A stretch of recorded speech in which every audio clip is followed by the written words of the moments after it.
கடந்த 10 வருடங்களுக்கு மேலாக நான் உங்களுக்கு சந்திராஷ்டம நாட்களை தருகிறேன். இந்த சந்திராஷ்டம நாட்கள் நீங்கள் திரையில் பார்த்து கொண்டிருக்கும் நாட்களில் எந்த புது முயற்சியும் சுப காரியங்களும் செய்யக்கூடாது. மேலும் அன்றைய தினம் சண்டை வரும், அசிங்கம் வரும், அவமானம் வரும், நோய் வரும்.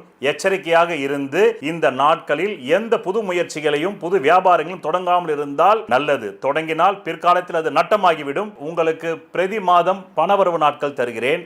அதை எப்படி நீங்கள் புரிந்து கொள்ள வேண்டும், பயன்படுத்திக் கொள்ள வேண்டும் என்றால், உங்கள் அடிப்படை ஜாதகத்தில் தற்காலத்தில் கேந்திர கோணாதிபதி திசைகள் ஜோதிடத்தில் சொல்லப்பட்ட 15 ஆங்கிளில் நிலைகளில் பலம் பெற்று நடந்தால் மட்டுமே தேவைக்கு அதிகமான பணம் வரும். பலவீனமாக 15 நிலைகளில் 5 நிலைகளில் மட்டுமே பலம் இருந்து 10 நிலைகளில் பலவீனம் இருந்தால் தேவைக்கு ஏற்ப மட்டுமே வரும்.